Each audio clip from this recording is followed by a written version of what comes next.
ধারাবাহিকতায় আমাদেরকে ভুয়াপুর উপজেলায় স্যার আসতে পারেনি, স্যার আমাকে পাঠিয়েছে। তো আপনারা সবাই এটা মুহূর্ত সহ আমার দেলোয়ার হোসেন শিবলু নির্বাহী সদস্য সবাই আসলে বিতরণ কর্মসূচিতে সভাপতিত্ব করবেন।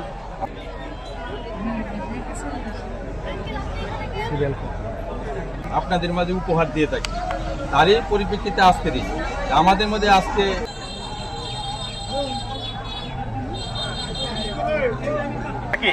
এর আগে পেয়েছেন কেউ? চর থেকে আসছেন কে?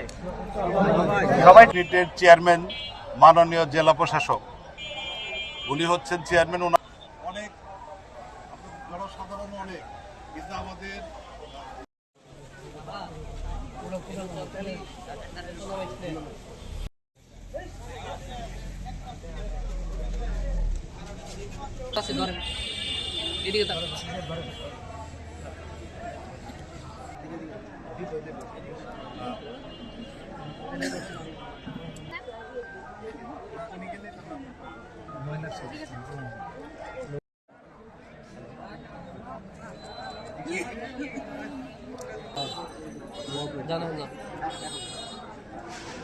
ঠিক আছে।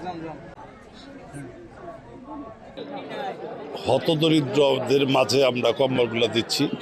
আমরা 500 বেনিফিশিয়ারিকে আমরা কম্বলগুলো দিচ্ছি। আমরা প্রথমে আমাদের ভলেন্টিয়াররা বাড়িতে বাড়িতে যে চেক করছে, চেক করে যারা কম্বল পাওয়ার যোগ্য তাদেরকে আমরা কম্বলগুলো দিচ্ছি।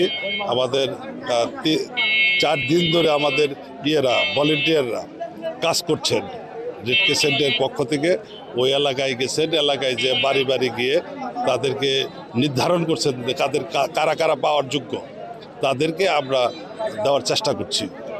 আমরা রেড ক্রিসেন্ট যেহেতু দরিদ্রদের জন্য কাজ করে, রেড ক্রিসেন্ট যেহেতু আপনার সুবিধা বঞ্চিত যারা, তাদের জন্য এই রেড ক্রিসেন্ট সোসাইটি মানুষের পাশে দাঁড়ায়।